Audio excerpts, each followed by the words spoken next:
nuestro amigo y hermano Tebaldo nos hace una breve introducción. Después el ponente nos expone su tema. Nuestro servidor, no, más bien Tebaldo continúa para las preguntas, si tienen preguntas o controversia. Aquí a ver si son, a ver si como manejan esto, a ver si vamos aquí con Diego. Y al final yo digo una palabrita y después nos vamos a tomar nuestro queso, nuestro pan y nuestro vino. Así que yo de corazón les doy la bienvenida a todos esos hermanos que vinieron desde Cuernavaca para escuchar. Hijo de Dios, no, perdón.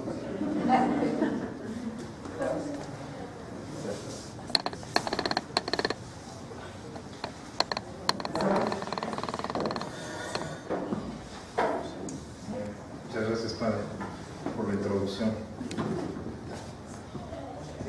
¿Sí? ¿Se oye bien? Sí. Buenas noches a todos. Bueno, para quien no me conocen, mi nombre es Tebaldo Muredro y pues a mí me toca, me dijo el Padre, el papel de presentar a nuestro ponente del día de hoy, que es el licenciado Diego Rosales Meana. Él es actualmente doctorando en Filosofía por la Universidad Pontificia de Comillas en Madrid, con una tesis sobre el deseo en San Agustín e investigador en la División de Filosofía en el Centro de Investigación Social Avanzada CISAL.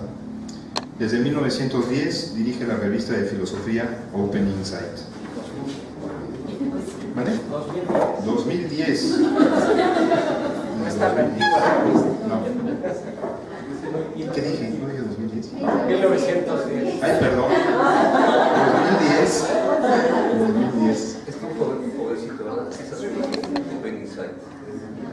Bueno, fue un lapsus. Sus intereses económicos se centran primordialmente en la antropología filosófica, la metafísica y la filosofía existencial. En concreto se ha interesado por la pregunta por la formación de la identidad subjetiva, a la que ha tratado de responder a través del estudio fenomenológico de la intersubjetividad y desde una antropología de la religión. ¿Cuál es y cómo podría darse la relación del hombre con el absoluto?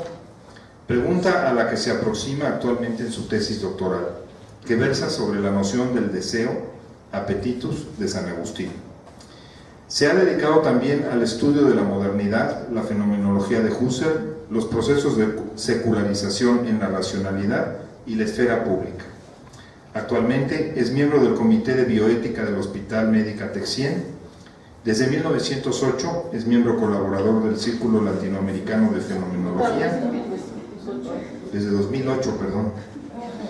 Y desde 2011, miembro corresponsal de la Universidad Católica de Lovaina, de los archivos académicos de Michael Henry, y fue miembro fundador de la red académica Fides et Ratio. La conferencia que hoy nos va a dar lleva el título El hombre, anhelo eterno, elementos para una antropología del deseo. El ser humano, enmarcado en el espacio y en el tiempo, no se define inmediata y únicamente por su geografía o por su cronología. Eso es parte de su circunstancia. Y claro que tiene su importancia, porque así acontece su día a día. Mas el hombre, en ese continuo preguntarse sobre temas filosóficos, no encuentra todas las respuestas y sí muchas preguntas, quizá porque le retornan continuamente para encontrar el sosiego de su yo inquieto. ¿Quién soy? ¿Para qué estoy aquí? Además del sentido inmediato de la vida, ¿existe un plus de sentido? ¿Por qué no encuentro la plena saciedad de la existencia ante lo tangible y palpable? Es una urgencia, cito a nuestro filósofo ponente, Diego Rosales. Por eso, realizar un ejercicio de comprensión que nos ayude a entender qué sucede con la existencia humana, porque hay corazones que se han cerrado a sí mismos y porque hay otros que heroicamente soportan su destino y cargan consigo el dolor de los demás. Y este es quizá el único problema filosófico que valga la pena rumiar perennemente. ¿Qué hago con esto que me ha sido dado sin pedirlo? ¿Qué quiero decirte, Señor? Sino que no sé de dónde he venido aquí, a esta que llamo vida mortal o muerte vital? No lo sé, dice Agustín de Hipona, en lo que puede considerarse uno de los más sinceros actos de confesión que puede hacer un hombre. En este mismo contexto, continúa con otra cita de nuestro filósofo. Si ponemos atención y nos sumergimos en las interioridades del yo, veremos que somos una cuestión abierta. La vida no está tan clara y no sabemos siempre qué hemos de hacer con nuestra propia libertad. En cambio, para quien ha puesto una coraza entre el aguijón de la pregunta y sí mismo, para ese que vive en la superficie, esta inquietud y esta pregunta se constatan de otra manera, en la inquietud misma del deseo, en su permanente huida, mutabilidad y desasosiego, en la búsqueda incesante de más y más satisfactores que calmen la inquietud. Somos entonces, pues, una cuestión abierta. Cada quien ha de responder para comprometer su existencia y poder caminar en los bandazos de la dicha y del dolor de la existencia. Late esa afirmación que es como el término y a la vez el principio de vida responsable. Y cito a San Agustín: nos hiciste, Señor, para ti, y nuestro corazón estará inquieto hasta no descansar en ti. Y que sigue siendo tan antiguo como tan contemporáneo. Nuestro filósofo ponente nos desbrozará entonces pues el camino selvático del yo, desde su esfuerzo, bajo la guía del maestro Agustín, obispo de Hipona y doctor de la Iglesia. Entonces, pues, el hombre es anhelo eterno. Procedamos pues a escuchar. Le demos la palabra. Muchas gracias. Muchas gracias. Muy buenas noches a todos. Muchas gracias al Padre Prisciliano por la invitación. Muchas gracias no solamente por la invitación, sino por la organización de esta serie de conferencias y de encuentros. La única manera quizás de encontrar un vehículo que nos haga vivir responsablemente es pensar esa vida en común, y eso se logra cuando hablamos en común y cuando nos escuchamos los unos a los otros y nos vemos las caras y abandonamos las pantallas, y eso es una necesidad urgente. Entonces, muchas gracias, Padre. Gracias también por la presentación, y a ustedes más bien les pido una disculpa por que lo que les voy a decir probablemente pueda pues no sé qué pueda ocurrir, y más bien muchas gracias por darme su tiempo y por venir a participar de esta reunión.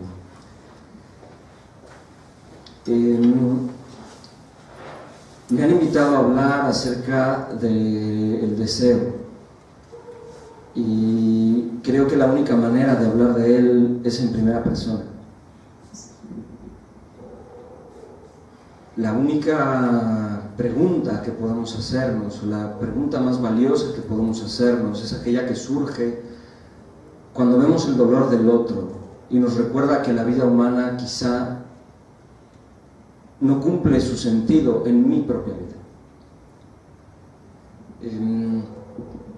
La gran pregunta por la identidad del yo, por quiénes somos, que es una pregunta que vamos poco a poco descubriendo, es una pregunta que se desvela quizá en la adolescencia, ya de manera crítica, pero también en la infancia. Ya el niño se pregunta por quién es y busca modos de expresar esa identidad y de objetivarla en productos que él hace, en dibujos, en juegos, en palabras que le dice a sus padres, y así el niño va descubriéndose a sí mismo.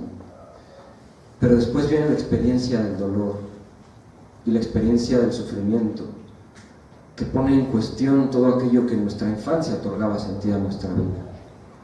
Esta experiencia es para todos distinta y a cada quien llega en un momento diferente, pero a todos llega. Es este momento en el que empezamos y comenzamos a existir con seriedad, a existir con verdad, o más bien con posibilidad de verdad. El niño juega, y en el juego no hay tiempo. En el juego lo que hay es puro presente y puro cumplimiento de sentido. Todo juego es siempre un cumplimiento de sentido. Esto quiere decir que las cosas se hacen porque hay que hacerlas y está bien que así ocurra, y así es el juego de los niños.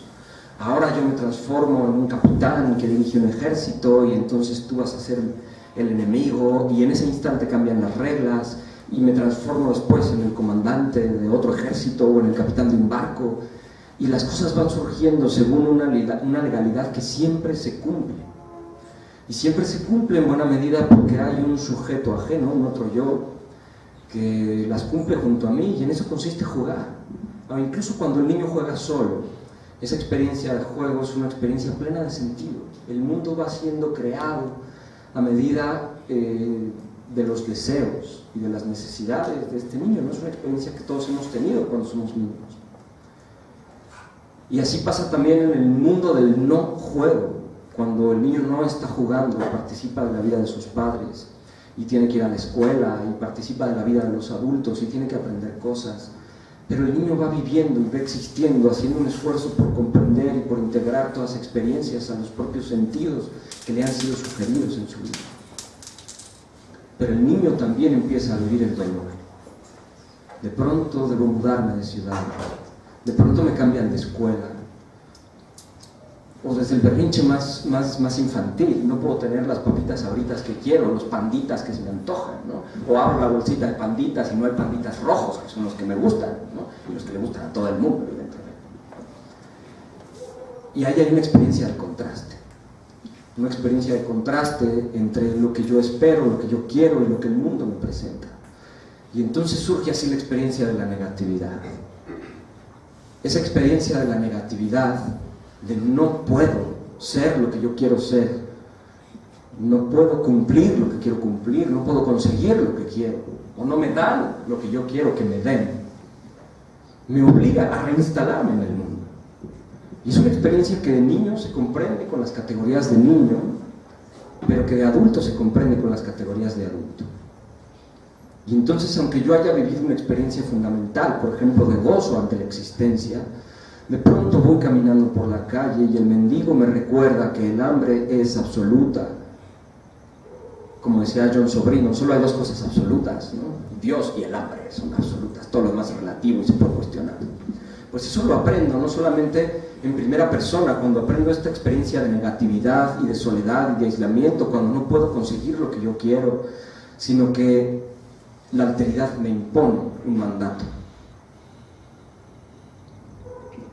Ahora bien, estas primeras experiencias, estos primeros acontecimientos, ahora más tarde ahondaré en lo que significa el término acontecimiento, son los que van simbrando la vida y los que van constituyendo mi gran deseo de felicidad, lo que Agustín llamaba la beata vita. De ahí viene la palabra beato, ¿no? Alguien feliz, eso es lo que significa ser un beato, ¿no? Alguien feliz. Y sin embargo, yo conforme voy creciendo, voy madurando mis deseos, me doy cuenta que estos deseos no están plenamente satisfechos nunca del todo, porque siempre quiero más, más y más, o me enfrento con experiencias de la negatividad y del rechazo y del dolor. Y entonces yo me pregunto, bueno, ¿qué es en realidad lo que quiero? Porque incluso las experiencias de positividad que van configurando mi vida, es decir, el amor de mis padres, la amistad de mis amigos, la riqueza material, que son siempre una positividad, los placeres del cuerpo, una gran comida, una buena bebida, un gran paisaje hermoso, la música, todas esas experiencias positivas del mundo, siempre se me presentan cortadas y limadas por la finitud y por su precariedad y por mi propia incapacidad de gozarlas del todo, porque me doy cuenta que algo se me está perdiendo de la vida. Aún así yo haya llevado una gran preparación y experiencia musical y sea capaz de interpretar bellamente la sinfonía número 40 de Mozart, a pesar de eso, cuando la escucho me doy cuenta de que hay algo que se me está perdiendo y de que hay un misterio que no soy yo y que me empuja a moverme y que me invita y que me quiere decir cosas que no comprendo nunca del todo. Y por supuesto que la sublimidad de esta experiencia se da en el encuentro con el otro, porque siempre hay un momento en el que yo debo reconocer que no puedo dominar al otro y que no puedo conocerlo plenamente y que hay algo allí en su interioridad que me supera de manera absoluta.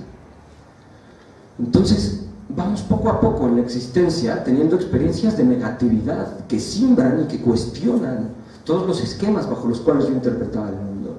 Y esa en buena medida es la salida a lo que llamamos modernamente adolescencia.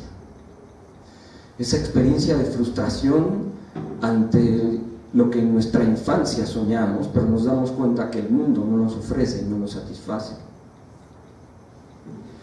San Agustín, en sus Confesiones, que es un libro que plantea mucho más preguntas que respuestas, y que precisamente ahí está su agrado, ahí está su placer, ahí está su gusto, ahí está su importancia, narra el proceso por el que San Agustín poco a poco fue encontrándose con el cristianismo, y en el fondo lo que es este libro es un testimonio de que existe algo así como la gracia. Ahora veremos qué significa esto de gracia y lo pondremos en relación con la idea de acontecimiento. Pero hay un momento, en concreto el libro cuarto, en donde se muere uno de sus mejores amigos, de quien él no nos da el nombre jamás. Simplemente nos dice: ha muerto este amigo mío, y narra en una serie de 8 o 9 páginas el drama que él vive. Y describe este drama de una manera tan plástica que de verdad nos hace que nos cuestionemos a nosotros mismos si hemos vivido un drama similar. Y dice: cuando murió mi amigo, yo no sabía encontrarme a mí mismo, no sabía en dónde poner mi cuerpo, no sabía a dónde dirigir mi mirada, no sabía qué hacer con mis manos y con mis ojos, solo el llanto me era agradable. Y si yo buscaba a Dios, no lo encontraba, me sentía ausente, y me sentía solamente ausente de mí mismo. Y dice Agustín: y me convertí en una gran pregunta para mí mismo. Magna quaestio mi facta sum, en latín. Magna quaestio, una gran pregunta, mi, es decir, para mí, facta sum, yo fui. Es decir, me convertí en una gran pregunta para mí mismo. Y entonces San Agustín se da cuenta de que la existencia comienza ahí donde comienza a ser una pregunta, y nosotros comenzamos a hacer un hueco para nosotros mismos. Esta experiencia, sin embargo, puede vivirse de dos maneras. Puede vivirse de una manera epidérmica o puede vivirse de una manera profunda. Lo que intenta la filosofía y lo que ha intentado, digamos, la tradición filosófica desde que nace, es que estas preguntas jamás se vivan de manera epidérmica. Discúlpenme, voy a quitarle el sonido. Es que estas preguntas jamás se vivan de manera epidérmica, sino que realmente calen hondo. Eso es la filosofía, es lo que comenzó a hacer San Agustín cuando murió su amigo, y es lo que comenzamos a hacer absolutamente todos nosotros cuando nos comenzamos a preguntar quiénes somos y qué queremos con nuestra vida. En ese momento ya estábamos filosofando. La filosofía no es una disciplina teórica, no es una ciencia de contenidos que haya que aprender. La filosofía es ese movimiento existencial que confronta mi vida con el bien y con la verdad. Porque cada acción que ejercemos, cada proyecto que emprendemos, cada vez que actuamos, lo hacemos aplicando una cierta teoría. Ponemos a prueba una tesis, sea esta en mayor o menor medida consciente. Esto no quiere decir que todo el tiempo estemos aplicando nuestra vida teorías, pero siempre que actuamos, tomamos una decisión según una idea de bien, y según lo que nosotros pensemos que es lo bueno, y según lo que nosotros pensemos que es la felicidad. Lo que la filosofía intenta, y lo que San Agustín comenzó a hacer cuando muere su amigo, y lo que todos nosotros empezamos a hacer cuando aparece el dolor en nuestra existencia, es filosofar. Y eso significa preguntarnos hacia dónde hemos de dirigir la existencia para no malograrla. Porque si nosotros tenemos el derecho, el pleno derecho, de buscar la felicidad para nosotros mismos, corremos el riesgo en esa misma búsqueda de hacer plenamente y absolutamente infelices a otros. Y ese es un riesgo que no tenemos ningún derecho de correr. La filosofía eso es lo que intenta advertir, es decir, reconocer cuál es el deseo verdadero que anima nuestros actos para no tirarlo todo por la borda y para no tirar el agua de la bañera con el niño dentro. Entonces, ese es el primer momento. Ese es el primer acontecimiento que nos convierte a nosotros en filósofos, a todos, y que nos obliga a vivir una vida de cara al bien. Ahora bien, a este fenómeno San Agustín le llama inquietudo cordis, la inquietud del corazón. La frase que citábamos al principio, ¿no? Nos hiciste, Señor, para ti, y nuestro corazón está inquieto hasta que descanse en ti. Bueno, eso tiene una importancia filosófica tremenda. No es simplemente una frase retórica, piadosa y bonita, aunque puede serlo, sino que realmente tiene unas implicaciones existenciales hondísimas. Nuestro corazón está inquieto. Inquietum es la palabra que utiliza Agustín, y eso quiere decir ausencia de quietud. Eso quiere decir ausencia de paz. Es decir, estamos en guerra. Y la vida consiste en esta especie de belicismo, en el que los contrarios son nuestro propio deseo y lo que el mundo nos ofrece, y los peligros de hacer daño a los otros. Entonces, en cuanto nos planteamos esta pregunta, que suele ser más o menos lo que consideramos la salida de la infancia, en ese momento empezamos a vivir nuestra vida como proyecto. ¿Qué quiero hacer? ¿Qué puedo hacer? ¿Y qué hago con lo que me ha sido dado? ¿Qué hago con el lenguaje que me han dado mis padres, con la educación que me han dado mis maestros, con la cultura que me ha dado mi país, con la compañía que me dan mis amigos? ¿Qué hago con esto? La vida entonces se plantea como proyecto y nos damos cuenta que estamos insertos en una historia y que no venimos de la nada, sino que ya en el momento en el que nos preguntamos por quiénes somos nosotros mismos, ya hemos sido, ya tenemos una historia. Es decir, nunca nos damos conciencia de que existimos en el momento en el que empezamos a existir, sino que llegamos ya demasiado tarde a nosotros mismos. Lo que quiero decir con esto es que cuando percibimos nuestra existencia y nos damos cuenta que nuestra vida está en nuestras manos, ya hicimos cosas. Y entre ellas ya colaboramos con el mal, muy probablemente. Nuestra existencia es pues histórica, es temporal. No somos una fotografía, pero tampoco somos un guión que esté plenamente escrito. Por lo tanto, conviene que nos detengamos al menos un momento en la experiencia del tiempo. ¿Y qué significa que el ser humano esté inscrito en el tiempo? Agustín en este momento diría, bueno, si me lo preguntas, ¿no? ¿Cómo es? Si no me lo preguntas, lo sé, te puedo decir puedo saber qué es el tiempo, si no me preguntas qué es, pero en el momento en que me lo preguntes, yo ya perdí la noción del tiempo, no podría decirte nada. Pues eso dice Agustín, pero lo dice como de chiste, porque luego se echa unas 40 páginas en donde hace una descripción filosófica del tiempo que no fue refutada en la historia de la filosofía sino hasta el año 1920, y que tampoco fue refutada sino confirmada por Edmund Husserl. Entonces Agustín dice, vamos a ver, ¿qué es el tiempo? Por un lado, medimos los tiempos. Por un lado, yo puedo decir que hace poco tiempo estuve comiendo con Gabriel en un restaurante un lechón buenísimo. Pero por otro lado, puedo decir que hace mucho tiempo estuve jugando con una tortuga niña que me regalaron cuando yo era niño. ¿Qué significa ese poco y ese mucho? Porque no es medible el tiempo, al modo como es medible la distancia espacial. Nosotros podemos extender un metro o podemos extender una regla y medir los centímetros que hay de un lugar a otro. Sin embargo, cuando medimos el tiempo, vemos que hay un grado de subjetividad absoluta. Porque probablemente ustedes estarán diciendo, esto comenzó hace 15 minutos, pero ya parecen 3 horas, ¿no? Y claro, es que el tiempo es absolutamente subjetivo y depende del cariz con el que lo estemos midiendo y del estado anímico y del modus anime bajo el que lo estemos percibiendo, que puede ser largo o corto.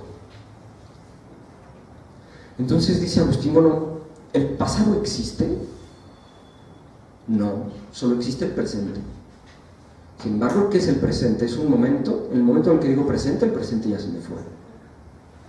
Entonces, ¿qué es lo que existe? Lo que existe será el futuro. No, porque el futuro todavía no es. Por eso es futuro. Si no fuera futuro, si existiera, sería el presente. Sin embargo, yo también puedo medir el futuro. Y puedo situar mi existencia de cara a un proyecto. Aquí retomamos la idea del proyecto de la que habíamos hablado hace rato.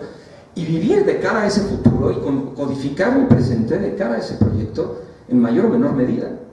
Y decir, claro, lo que pasa es que yo tengo que terminar mi conferencia en aproximadamente 25 minutos y mañana viajar a Cuernavaca, en donde tengo que ir a dar una clase y luego ir a una boda y luego el domingo ver a mis padres. Pero también puedo decir, pues no me importan los 25 minutos, voy a disfrutar de este momento sin medirlo. porque lo único que me importa es que yo en 40 años o en 50 años estaré viejo en una cama recordando mi pasado y querré haber disfrutado cada momento. Entonces el futuro determina de alguna manera mi presente. Entonces Agustín dice, lo propio del pasado es el recuerdo. O sea, el pasado como tal no existe, sino existe el pasado en la medida en que se hace presente y actúa en mi propio presente. Lo propio del pasado es el recuerdo. Lo propio del futuro es la espera, es la expectativa. El futuro existe en la medida en que yo lo espero. Si yo no espero nada, el futuro no existe. Lo único que existe es el presente. Y el presente no me exige ni recuerdo ni espera, sino atención. Es la atención para Agustín. Sin embargo, vivimos todo el tiempo distraídos. Entonces tampoco tenemos nuestro presente. A esta distracción de no poner atención a nuestra propia vida,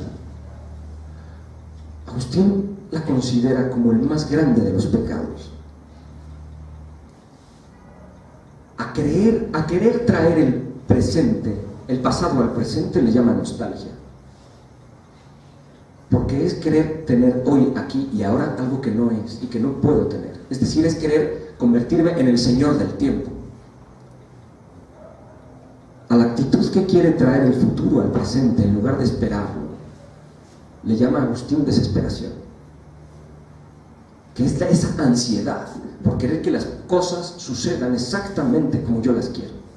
La única manera de vivir auténticamente es vivir atendiendo el presente. Atención, atención. A las otras dos actitudes, Agustín les llamaba distentio animo, la distensión del alma. Es decir, es cuando esta alma, mi alma, que está preparada y creada para atender el presente, se está como estirando hacia el futuro y hacia el pasado en la nostalgia y hacia el futuro en la desesperación, y por eso me duele, por eso siento ansiedad y por eso siento nostalgia, porque mi alma se está como estirando hacia tratar de controlar algo que no puede controlar. Entonces Agustín dice atención. ¿Y cuál es el mejor vehículo de poner atención? El silencio. El silencio se vuelve así el primer momento de la verdadera filosofía y de la verdadera existencia auténtica. Porque si yo quiero poder armar un proyecto existencial atendiendo a mi deseo, yo deseo aquí y ahora. Mi deseo está presente hoy, no está presente ayer ni está presente mañana. Por lo tanto, tengo que entrar en el silencio, porque solo el silencio me va a permitir poder poner atención y atender a lo que las cosas verdaderamente son y no a como yo quiero que sean. Entonces, hasta aquí, digamos, hemos terminado ya el primer momento del argumento, que es la aparición de la inquietud, esta inquietud o cordis, que me hace preguntarme quién soy y quién quiero ser y quién debo ser, y en segundo lugar, preguntarme hacia dónde quiero dirigir esa existencia. Y esto siempre se hace a lo largo del tiempo. Ahora bien, corremos riesgos. Siempre estamos corriendo riesgos. Siempre estamos con la posibilidad de equivocarnos y eso nos provoca pasiones, nos provoca afecciones. Si me puedo levantar. Es decir, esto que ha sonado demasiado teórico, metafísico, complicado, este análisis del tiempo, tiene una consecuencia en mi propia afectividad. Es decir, yo siento cosas. Cuando me doy cuenta de que mi vida está en mis manos y de que tengo 17, 18 años y tengo que decidir qué carrera estudiar, o tengo 30 años y tengo que decidir qué hacer con el futuro profesional, o tengo 28 o los que tenga y tengo que ver si me caso o no me caso, siento vértigo. Esto es lo que Kierkegaard, un gran filósofo agustiniano, llamaba el concepto de ansia. Esa ansia por saber que ese futuro no está determinado y que está en mis manos. Entonces yo siento emociones, siento cosas. Mi afectividad se colorea de un modo o de otro. Es decir, esta temporalidad que hemos descrito, que va del pasado al presente y al futuro, puede ser vivida bajo dos modos fundamentales. El primero es la preocupación. Es decir, yo puedo preocuparme por mi vida. Y yo me preocupo cuando considero que mi vida se despliega a través del tiempo y que yo soy el único y absoluto responsable de esa existencia. Y por lo tanto, todo está en mis manos. Y entonces me preocupo. Y no necesariamente en el sentido de ser un preocupón, sino en el sentido de me hago cargo. Es lo que Agustín llamaba la solicitud. Y lo que Heidegger luego llamó la sorge, es decir, el cuidado de la propia vida. Es decir, me hago cargo de mí mismo. Platón lo llamaba el cuidado del alma. Y entonces me preocupo. Sin embargo, esta preocupación, al final, mira a la muerte como su último destino. Porque mi vida se despliega a través del tiempo, pero eventualmente termina. Así que me doy cuenta de que no tengo todo el tiempo del mundo. No dispongo de todo el tiempo que yo quería. Por lo tanto, esa muerte me determina. Y por lo tanto, entonces, ahora sí me preocupo como un hombre preocupón y vivo bajo el estado anímico de la ansiedad y de la angustia. Porque me doy cuenta de que mi vida está en mis manos y luego terminará en una muerte. Esa es la primera opción. La segunda opción, y eso es un poco lo que quiero mostrar en esta pequeña conversación, consiste en darnos cuenta que el deseo de felicidad es un deseo que no se conforma con eso. Es un deseo que vive en asimetría respecto de ese final que me es patente cuando veo morir a mis semejantes. Y entonces me doy cuenta que yo también moriré y de que no dispongo de todo el tiempo. Sin embargo, el deseo se hace la pregunta ante la constatación: no me quiero morir. Yo no quiero morir, porque amo la vida. Y esa vida es una maravilla, y es un gozo, y es un disfrute. Sin embargo, al plantearme el otro escenario, el vivir para siempre, y esto es lo que Miguel de Unamuno llamaba el sentimiento trágico de la vida, también digo, demonios, pero es que tampoco quiero vivir para siempre. Eso me plantearía una angustia peor, una desesperación peor, un hartazgo y un hastío de este mundo. Por lo tanto, se abre la posibilidad a que el deseo se plantee una pregunta que esté más allá del mundo y más allá de lo que las categorías mundanas pueden ofrecerme. Es decir, la solución al enigma de la existencia, que se plantea con dos respuestas evidentes. Por un lado, me voy a morir, pero no quiero. Y por otro lado, tampoco quiero vivir para siempre. ¿Qué quiero entonces? ¿Cuál es ese gran deseo que me mueve a existir? Bueno, la respuesta de Blondel, un agustiniano, diría, bueno, pues no sabes cuál es la respuesta. Tú vive, y conforme vayas viviendo, poco a poco irás descubriendo cuál es ese gran deseo. O no cuál es ese gran deseo, sino cuál es ese objeto de tu deseo. Y aquí es en donde vienen los dos grandes acontecimientos de la existencia. La palabra acontecimiento tiene un sentido muy hondo y nosotros la podemos utilizar en el lenguaje coloquial de una manera, pero para Agustín tiene una importancia radical. Podemos primero entender acontecimiento como cualquier suceso que pasa en nuestra vida. Es decir, si ahorita alguien, no sé, entrar, se recargar en el apagador y se apaga la luz, bueno, pues se apagó la luz, ¿no? Eso es un suceso. O alguien se para y se va, pues es otro suceso. Yo mismo, lo que estoy haciendo, están ocurriendo cosas en el mundo. Un suceso, o un hecho, o una cosa, o un simplemente venir del tiempo, pues así es, pasan cosas, ¿no? Y yo hago cosas. Y hay sucesos de muchos tipos, los que hago yo con mi propia vida, con mi cuerpo, me desplazo de un lugar a otro, mi propia existencia es un suceso, pero también los de los demás, y lo que no está bajo mi control. Todo eso responde a una cierta estructura de mi mente, que responde a la estructura temporal que San Agustín describió en el pasado, presente y futuro. Les voy a poner un ejemplo.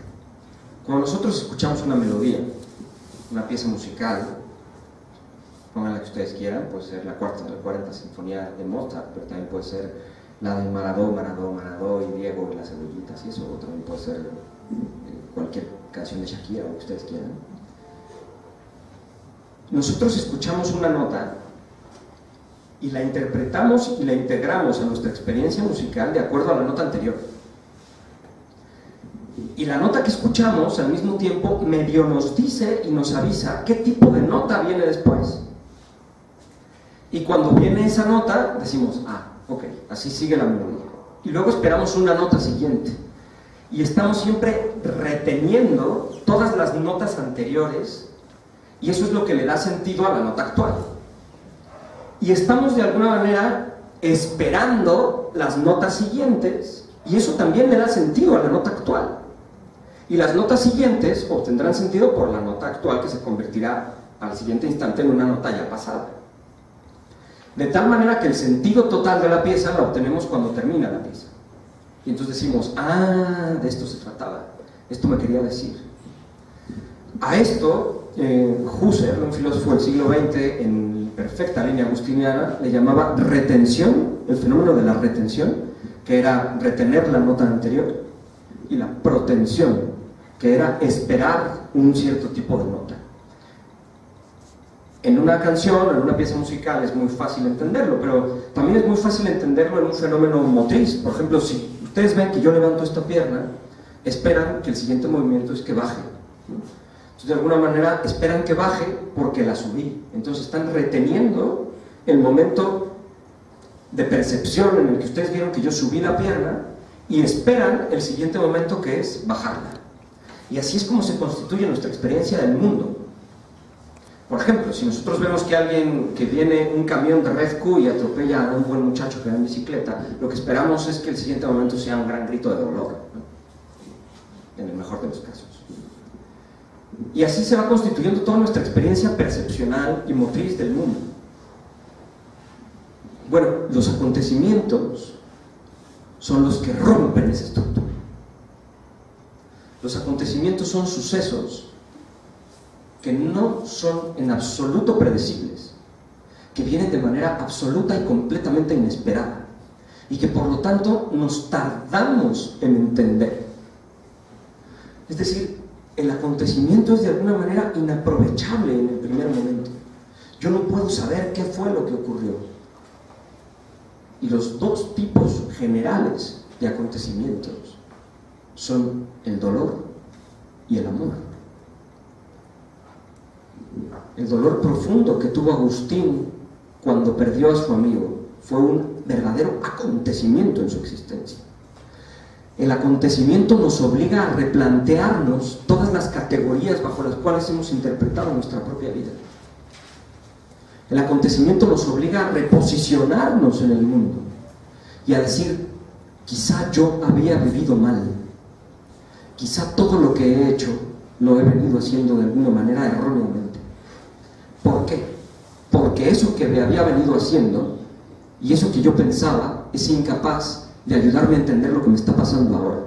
Por lo tanto, estoy obligado a cambiar de lugar, inventarme o descubrir nuevas categorías del mundo para poder entender lo que está sucediendo ahora. Y esto sucede a lo largo del tiempo y a lo largo de la existencia. Y así es como el deseo va verdaderamente madurando y conociéndose. Es decir, yo no conozco lo que quiero hasta que no veo ese deseo frustrado o lo veo cumplido. La frustración del deseo se llama dolor, y el cumplimiento del deseo, en un sentido muy extenso y muy lato, se llama amor. Es decir, cuando yo conozco a una persona que me ama y a la que amo, eso siempre ocurre a modo del acontecimiento, de manera absolutamente inesperada. Y hay de aquel que consiga amor por sus propios medios, porque no será amor sino mera seducción, y eso no le transformará la existencia, porque estará ejerciendo un dominio y un control hacia el objeto de su amor, y entonces ya no será un objeto de admiración que te obligue a replantarte la existencia, sino que tú estarás asumiendo ese objeto para ti mismo. Y esto ocurre con las relaciones personales en primer lugar, pero también con todo lo que emprendemos en nuestra vida.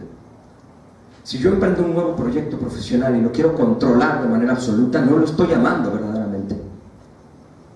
Ese proyecto es capaz de transformar mi existencia cuando dejo que él me hable a mí, y quizá cambie por completo mis esquemas y transforme mi vida y yo me vea obligado a vivir de otra manera.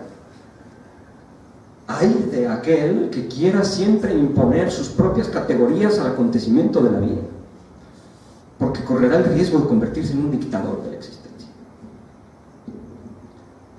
El otro acontecimiento, que es el positivo, que es el del amor, es un acontecimiento que esta historia, que va del pasado hacia el presente y al futuro, es un acontecimiento que es capaz incluso de eliminar todo ese presente y transformar la perspectiva con la que yo vivo de la preocupación a la esperanza. Y ese es el segundo modo como yo puedo afrontar la existencia. El primero es el modo de la preocupación, es decir, el que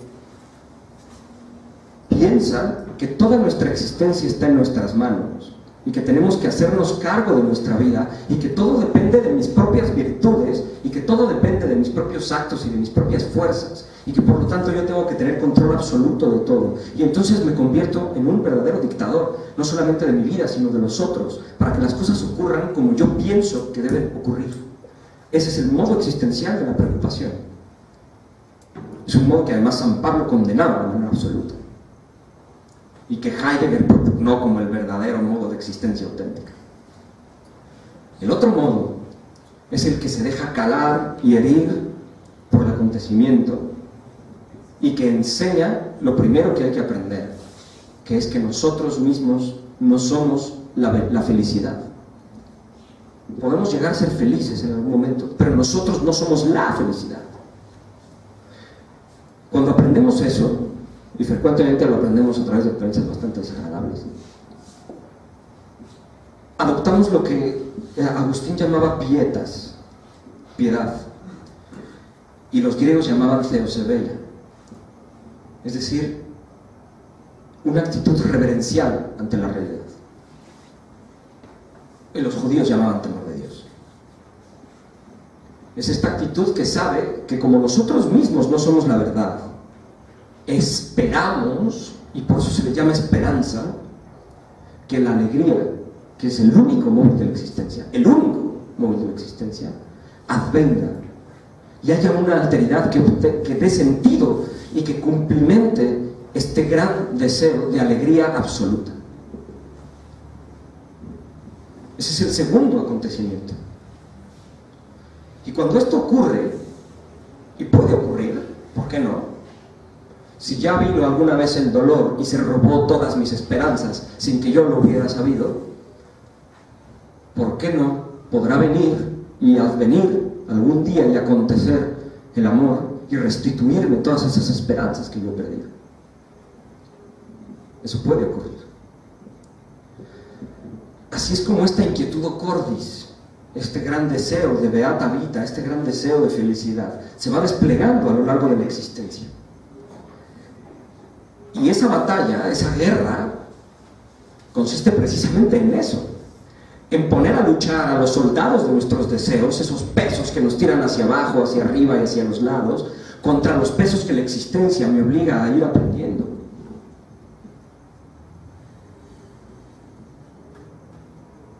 Ahora bien, esta actitud piadosa ante la realidad me lleva a hablar, voy a hacer un pequeño paréntesis sobre precisamente este temor, que además también va acompañado del silencio, que nos ayuda a poner atención a lo real. Hay dos modos de temor fundamentales, según los medievales: el timor servilis y el timor filialis. El timor servilis es el temor de los esclavos, de los siervos, el temor que teme que su amo y que su dueño lo golpee por no haber obedecido las reglas, y en ese sentido teme, y en ese sentido el móvil de su acción es el temor. El timor filialis, en cambio, es el temor de aquel que ha aprendido que la realidad puede enseñarle. Es el temor que se le tiene a un padre bueno, a un padre que no actúa como amo y señor de su hijo que lo esclaviza, sino como un padre amoroso. Es el temor también del enamorado, que al ver a la mujer que ama, teme que él mismo sea obstáculo para que ella pueda acercarse. El temor filialis es el temor de aquel que reverencia el objeto de su amor.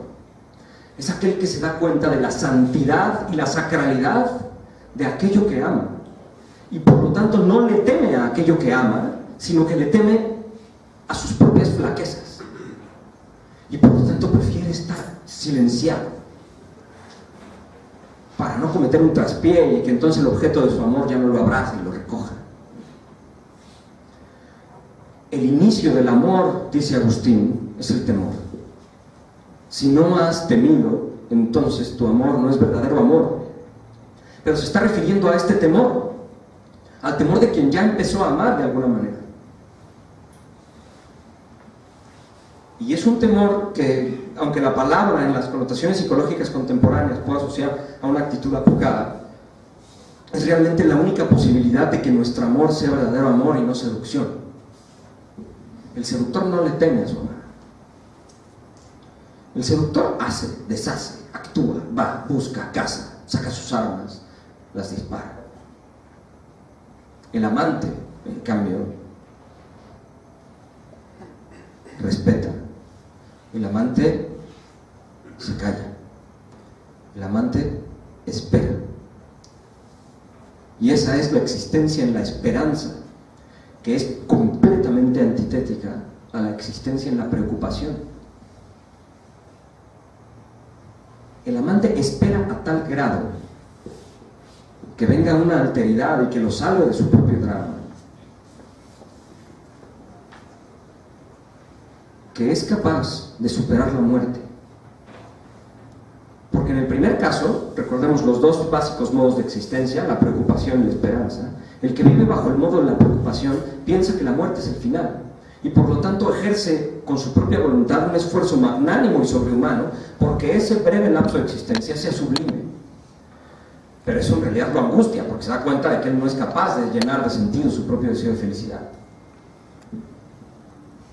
El otro, en cambio, que ha adoptado una actitud amante y una actitud de theosebeia, una actitud litúrgica frente al otro, entonces se da cuenta de que lo que verdaderamente le dota de identidad y la verdadera pregunta a la magna quaestio mi facta sum, es decir, a la pregunta ¿quién soy?, no es lo que yo pueda hacer, sino que el otro puede decir de mí. Por lo tanto, yo ya tengo una razón para que la muerte no sea lo definitivo, porque en mi vida no es lo más importante, sino la vida del otro. Pero solo así se hace posible el abandono a la preocupación. Hay dos sentidos en los que se puede comprender la experiencia del tiempo. Los griegos le llamaban a un tiempo el cronos, que era este tiempo lineal, calculador, que nosotros medimos en un reloj y que de alguna manera podemos recorrer a través de ir atrás o adelante, por ejemplo, de una grabación. Pero otra noción de tiempo es el kairos. El kairos es cuando nosotros vivimos el tiempo no bajo el temple de ánimo de la preocupación, sino de la esperanza, porque ya no concebimos nuestra existencia como algo que será complementado en el futuro, sino como algo que es definitivo hoy. Y quien vive así, en el fondo, es alguien que está dispuesto a morir en cualquier momento, porque considera su vida como definitiva. Y San Agustín dice, el cristiano, en ese sentido, es alguien que cada instante es definitividad y satisfacción plena. Un verdadero cristiano, dice Agustín, es alguien que debe estar dispuesto a morir en cualquier instante. Y aunque esto suena demasiado terrible y demasiado grave, en el fondo también se puede explicar de manera filosófica. Es decir, mi vida no adquiere sentido por algo que va a ocurrir en el futuro. Eso solamente me provocaría desesperación. Si yo atiendo a mi presente, encontraré una infinitud de matices que por estar distraído estoy olvidando y entonces me vuelco sobre mí mismo.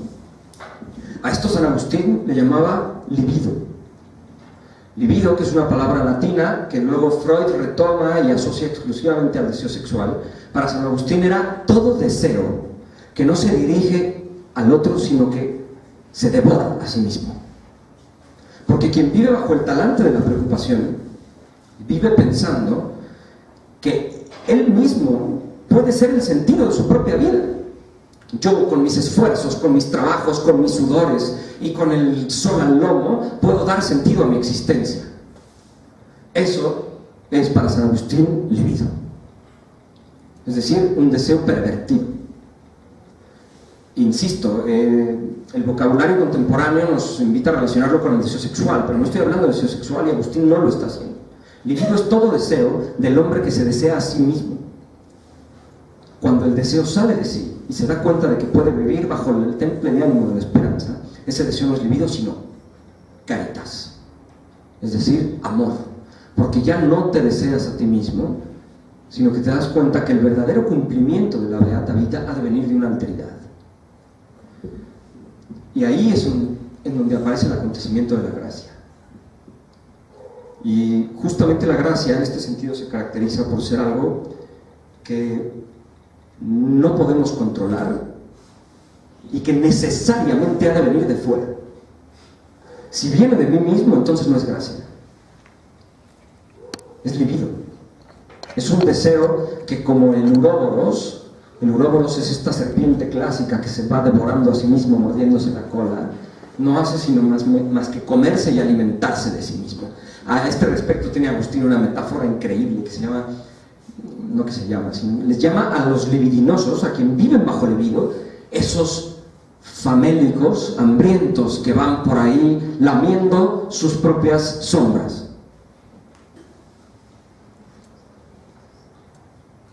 Es decir, queriendo obtener algún mineral nutricio, como las vacas que lamen paredes, pero de su propia piel. La única manera de encontrar la salvación es abriéndose a la que la salvación venga de fuera. Y la única manera en la que yo puedo vivir mi ánimo, mi vida desde un temple de ánimo distinto al de la preocupación, es estar abierto y aprender que la verdadera alegría siempre viene de una alteridad.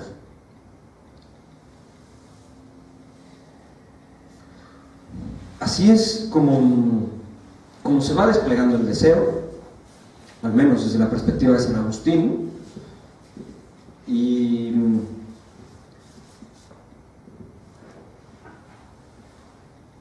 sin embargo eso cuesta trabajo entenderlo, cuesta trabajo aprenderlo. Porque a lo mejor teóricamente puede sonar lógico, puede sonar un argumento muy bien armado, sin embargo existencialmente estamos tan adelgazados en nuestras propias fuerzas que somos incapaces de reconocer esto por nosotros mismos, e incluso esta idea nos la tiene que venir a recordar a alguien, siempre, toda la vida. Por eso los otros pueden llegar a convertirse en infierno, como decía Sartre, porque son los que nos recuerdan nuestra propia finitud, pero también por eso son la única gracia posible. Porque solamente de ellos nos puede venir el gran recordatorio de que nuestro destino no somos nosotros mismos, sino que la vida es vida para darla.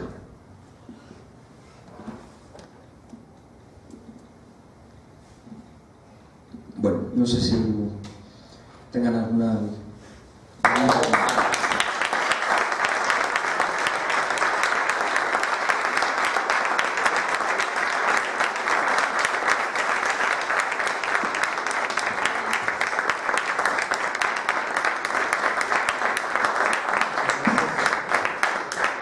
Entraremos ahorita en un breve espacio para ver si alguien quiere comentar algo, preguntar algo, alguna duda. Yo creo que pudiera haber algún comentario de parte de alguien que quisiera comentar. Todo quedó claro, todo quedó duda. Yo voy a hacer una pregunta nada más, en un solo sentido, porque me ocasiona una duda el uso de una terminología que va aparejada históricamente en un sentido filosófico, y en otro sentido diríamos otra terminología, no digo como oponente, pero sí como un poco distinto el matiz de la expresión. ¿Por qué el término existencialismo está permanentemente en este mensaje que nos has enviado? ¿Por qué no hay otra forma de hacer la expresión de aquello que quiero alcanzar para ser, en lugar de solamente matizarlo como esa existencia que busco, cuando algo de existencia ya llevo, porque si no, no me la plantearía. ¿Sí me explico? ¿Cuál es la razón por la que ha empleado usted en forma muy acentuada esa terminología de existencialismo, cuando, si no me equivoco, esa figura de existencialismo existió por allá por los años X, 300 o 400 o 500 años atrás, que se hablaba de los existencialistas como una expresión filosófica que aglutinaba a un determinado núcleo de pensadores muy valiosos, pero que ya estaban en ese sentido identificados con esa expresión. ¿Por qué? Esa es la pregunta. Creo que es mejor utilizar ese porque este. Gracias. No, muchas gracias por la pregunta. Bueno, es una buena pregunta porque ayuda a situar históricamente los conceptos que he utilizado. Y he utilizado el concepto existencia, no el concepto existencialismo. No creo haber dicho existencialismo. Y si lo dije fue una errata. Yo hablé de existencia. Ahora, el existencialismo como movimiento filosófico tiene su origen precisamente en San Agustín. Y si me apuran, en San Pablo. Luego, en el siglo XX, toma forma con una serie de filósofos que, inspirados en Søren Kierkegaard, que además es un agustiniano, en lo importante, se dan cuenta de que las preguntas verdaderamente filosóficas no tienen que ver con conceptos, sino con la vida. Y para utilizar la palabra vida, lo transforman por la palabra existencia, para dialogar con los filósofos, sobre todo esencialistas. ¿Nos llevaría a un terreno kantiano? No, aquí Kant no tiene... Como escuela alemana de filosofía. Sí, pero no, aquí más allá de escuelas y más allá de tradiciones, que es importante aclararlas para entender los conceptos, digamos que yo utilizo el término existencia en el sentido agustiniano del término, que quiere decir y que se identifica prácticamente con vida humana. Kant es otro boleto, el existencialismo del siglo XX es otro boleto. Sin duda en el siglo XX el existencialismo se nutre de estas ideas agustinianas, pero yo utilizo en concreto y juego y utilizo la palabra existencia agustiniana porque me ayuda a transmitir la idea de que la vida no es un concepto, sino una decisión, sino el ejercicio de la libertad, y que aun cuando haya ciertos conceptos que me puedan ayudar a ejercer esa libertad, esos conceptos solo tienen sentido cuando son asumidos por mí en primera persona. Simplemente para agradecer la respuesta que me satisface en el sentido de que esta expresión de existencia conlleva a aceptarla en el sentido más amplio, en la presencia de la vida que cotidianamente se nos da y estamos realizando en forma permanente hasta llegar al último instante, ¿no? Así es. Muchas gracias. A usted.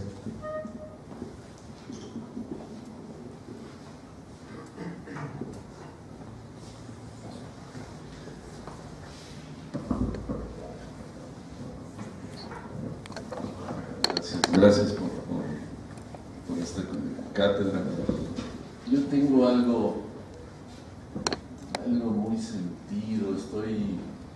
He tenido siempre con Rocío, ella también es filósofa, y he tenido siempre un punto de desencuentro, porque digo, qué maravillosa es la filosofía. pero qué mundo tan terriblemente antifilosófico tenemos. Esto que acabas de decir es maravilloso. Yo creo que trae un sentido bárbaro en esto, pero nos damos cuenta que en nuestro país el mismo mundo está totalmente en un sentido. Siempre he tenido una confrontación con ella en el sentido de decir, bueno, esto de esta pregunta individual de quién soy,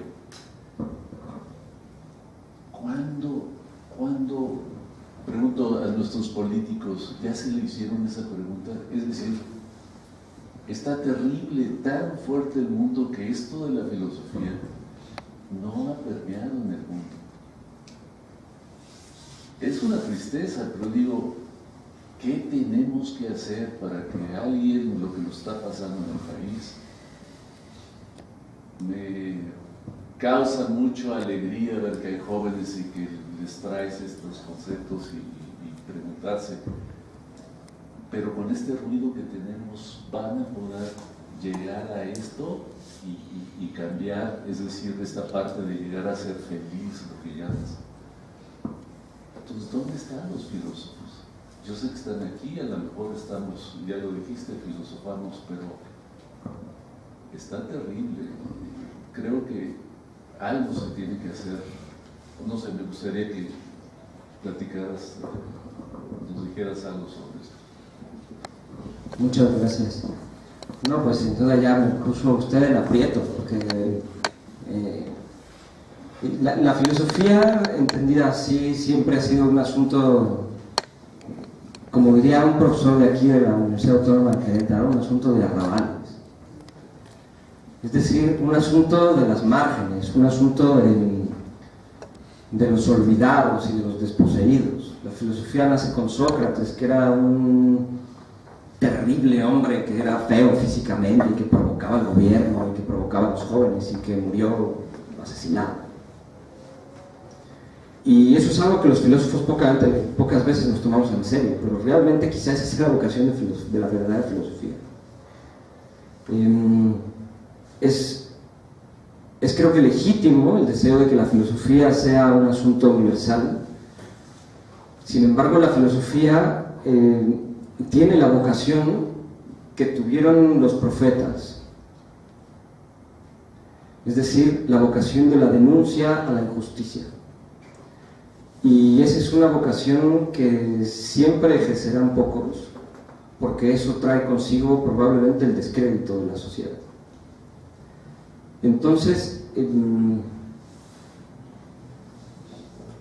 creo que la filosofía vive bajo esta dialéctica de querer alzar la voz, y para poder alzar la voz se necesita un megáfono, para tener un megáfono se necesita pagarlo, y se necesita tener el permiso del municipio para hablar en la plaza de armas. Pero lo que vas a hacer con ese megáfono es destruir al municipio que te dio el permiso para hablar en la plaza de armas. Entonces, por eso la filosofía es una cosa de pocos.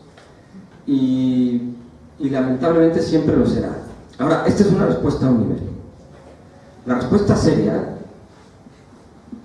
creo que tiene que ver con la idea de que el profundo acontecimiento de dolor y de negatividad nos ocurre absolutamente a todos. A esos políticos que denunciamos como superficiales y como epidémicos, a esos artistas telenovelescos que pensamos que son contribuyentes de la educación de masas, y a cualquier persona. El asunto es cómo acometes ese drama y cómo acometes esa pregunta. Aquí la respuesta kierkegaardiana la puedes acometer estéticamente o éticamente. La vida estética es la vida de aquel que se da cuenta de ese dolor, vive en el pánico, se da cuenta, siente el pánico, pero se olvida de él. Y entonces corre a abrazar el poder y a abrazar el reconocimiento social para poder paliar el dolor que le provocó ese sufrimiento inicial. Y hay quien ve la esfinge de frente y quiere resolver el acertijo. Y ese es el filósofo.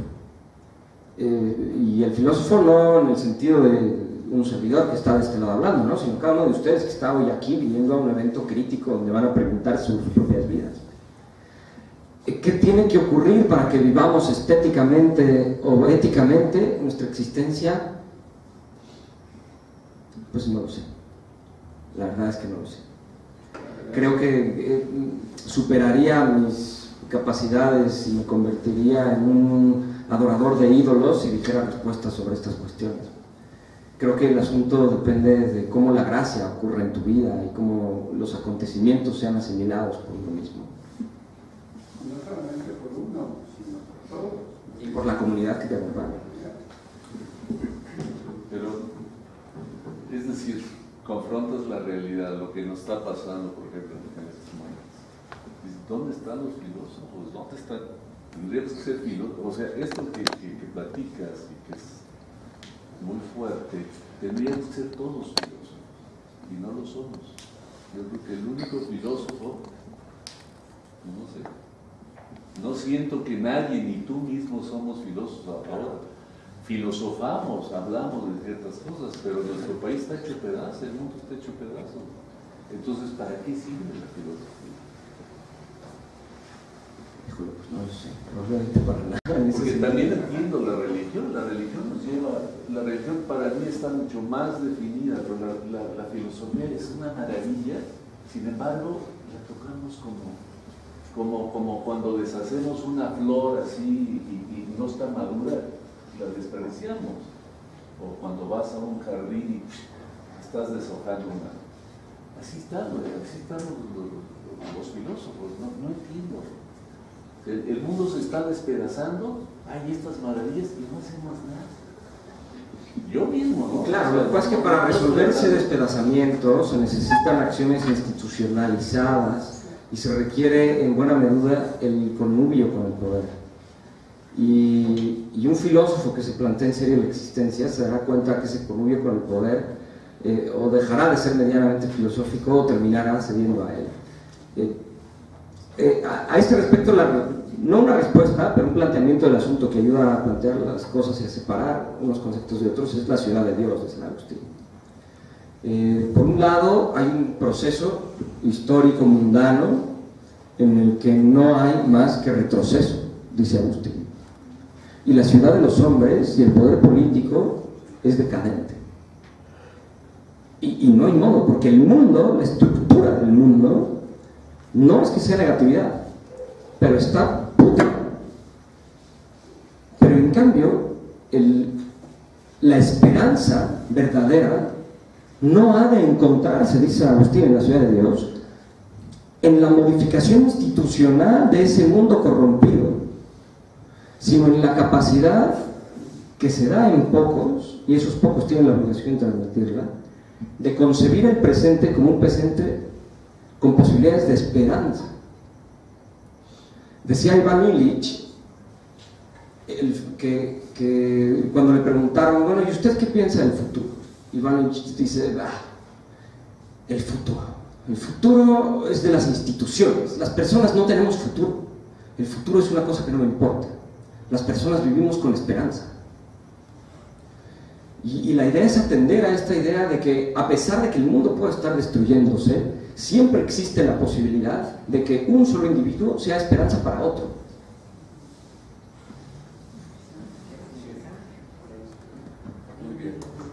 Muy bien, pues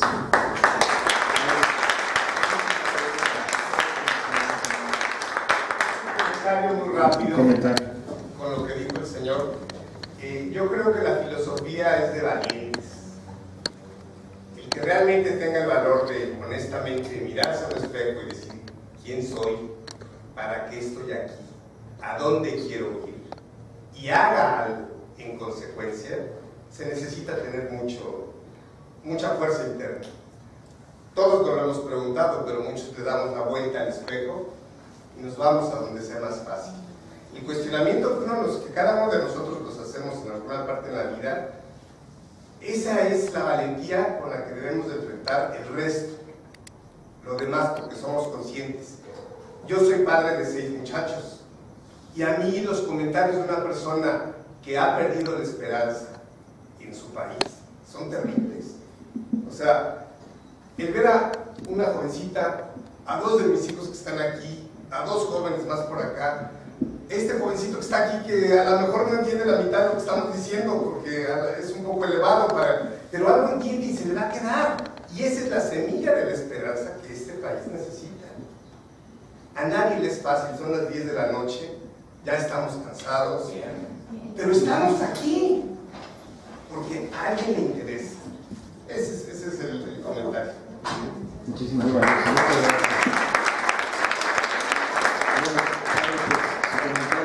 Final y pasaríamos posteriormente a, pues ahora sí ya al salón de aquí junto para nuestro queso, pan y vino.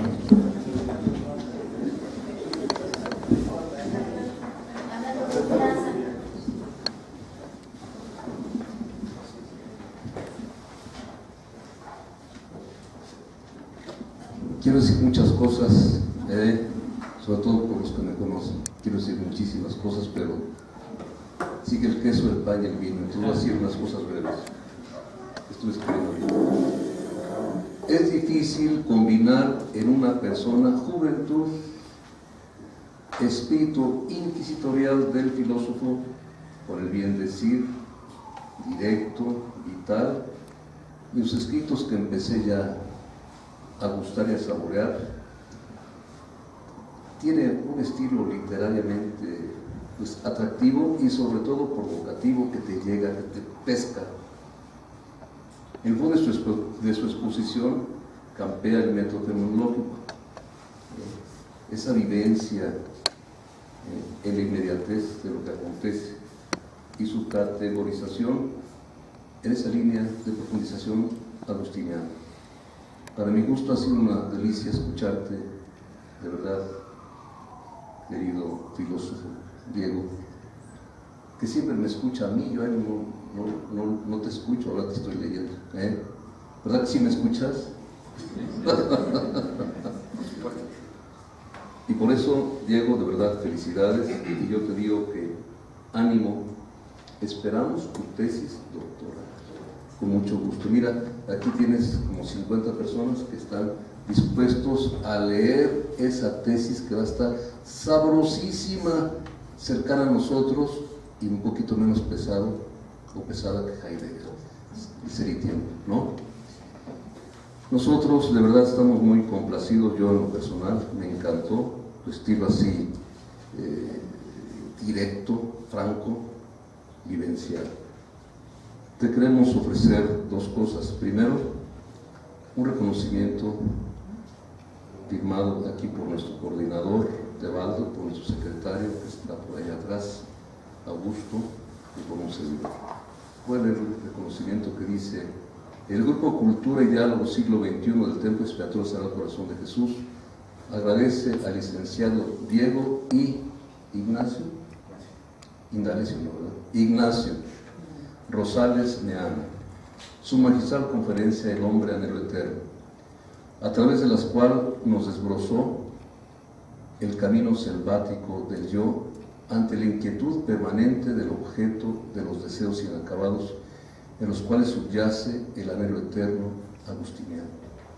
Y luego el lema que hemos querido que sea esto: brille la verdad, la bondad y la belleza hoy del Evangelio de siempre. Así que muchas gracias.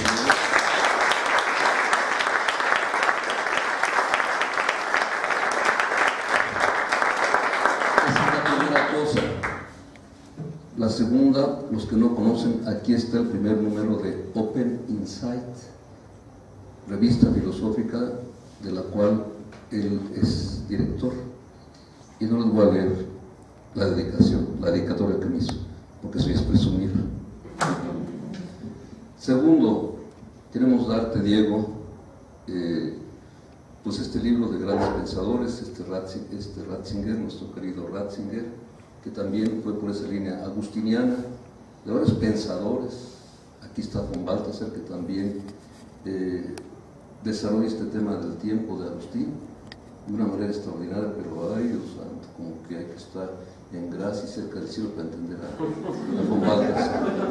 De Ranner, ¿verdad? Y de otros teólogos que realmente han hecho presencia en la iglesia, como no, bueno, varios. Ahorita lo digo. Yo creo. No, sí se llama Yo Creo. Ah, ya lo he leído. Ay, Dios mío, es que lea Rane, ten cuidado. No, es que no preguntó porque si no nos amanecemos. Yo por los autores. Sí, entonces se llama Yo Creo. ¿Por qué? Porque es el centro al final del aterrizaje de alguien que se convierte, alguien que busca la verdad y llega a esta fe tan extraordinaria que es trinitaria. El Tratado de Trinidad de San Agustín es extremadamente bello y hermoso. Así que, Diego, es difícil poder obsequiar a un filósofo un libro. Entonces dije, le obsequiamos este libro, que espero que no lo tenga. ¿Eh? Ah, qué bueno, le estamos atinando, felicidades.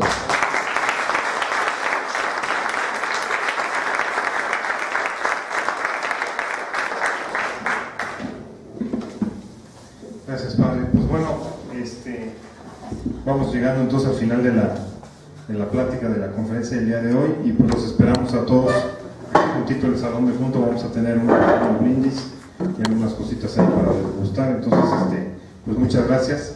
Gracias por la conferencia esta noche. Realmente, pues un goce escuchar todo esto que nos has venido a decir. Creo que en un lenguaje también muy accesible para la mayoría de nosotros, que también es importante, porque si no, de por sí es un tema difícil y se puede uno quedar en blanco, ¿no? En cierta forma, pero creo que sí nos llevó a muchos. Muchísimas gracias.